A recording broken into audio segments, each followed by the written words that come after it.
And when the king of Sweden came to here, 1248, he heard that here is such a life that we prize the women just as good as men, that they are equal. Anyway, this man who came here 350 before Christ, the Christian time, he made a report of that, and then he took it to Egypt, and there was a new library in Alexandria in Egypt, and he took it there. And 100 years later, the head of that library, he wrote a book about this, where this report was also included in it. Mm-hmm. He wrote a book by the name Argonautica, and it's saved. It's now in English, and it is here in the university library. I found it there, but this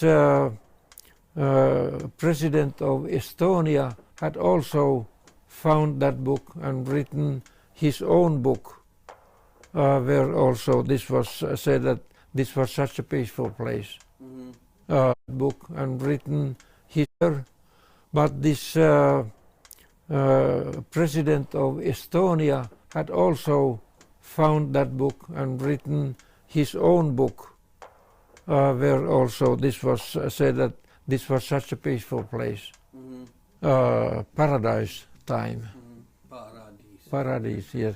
And that's again, when we put it in the parts, paradis et.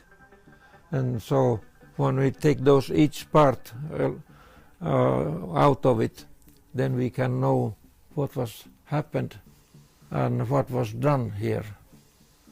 It's from a time we have no idea the human being was even living. It's the time we call the paradis. It's from a time we have no idea the human being was even living. It's the time we call the paradis, or in English we call it the paradise. And Per is our father. We're all sons and daughters of Per. We're Per's sons.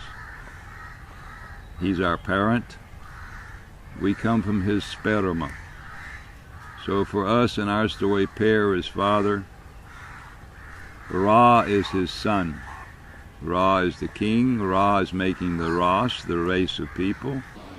And Ra represents the moon, not the sun, as we think today, as the Egyptians said. The light side of the moon is the masculine side, and the dark side of the moon is the feminine.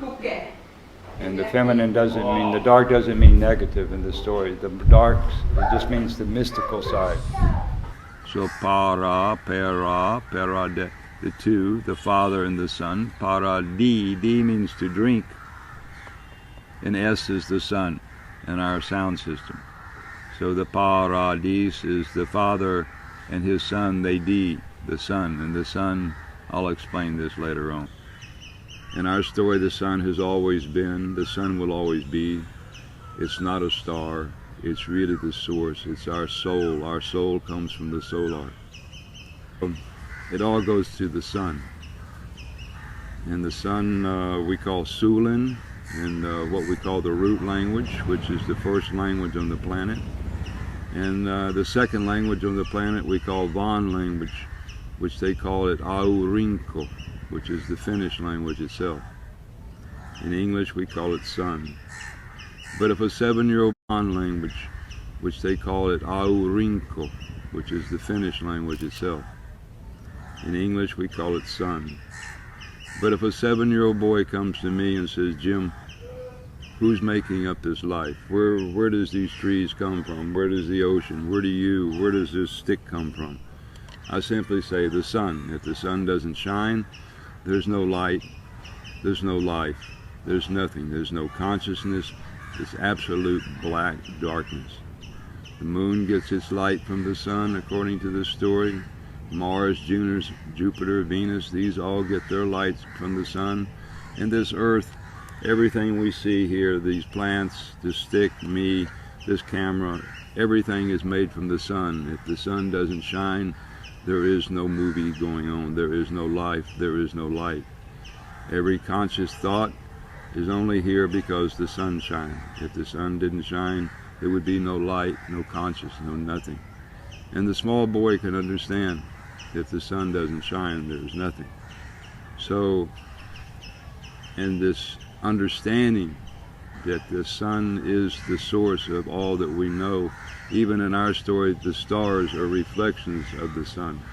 There's only one sun, there's only one moon, there's only one planet, and there's millions and millions of stars. According to this, we have much feeling for the sun and the moon because these two are what control everything that we know. Our gravity, our water, everything. Without the sun, there is nothing.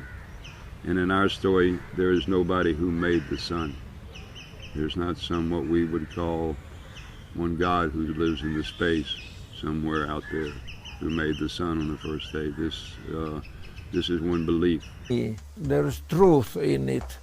I didn't know at the beginning that how much truth, but I found out that it's much more than what I ever had thought.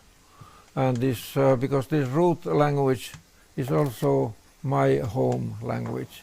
So we were able to use three languages there, this root, Finnish and English. And in each of these languages there are some familiar words. All those words can be cut like that. And Finnish language, what was made here in Finland, it was made out of this root language, words. And the root language words are very short, but Finnish words are very long. But it was made from several root language words. And when we can, even when I see a Finnish word, I can still cut it into pieces. And they are root language then. So Finnish was made out of root. And that was quite a thing, you know.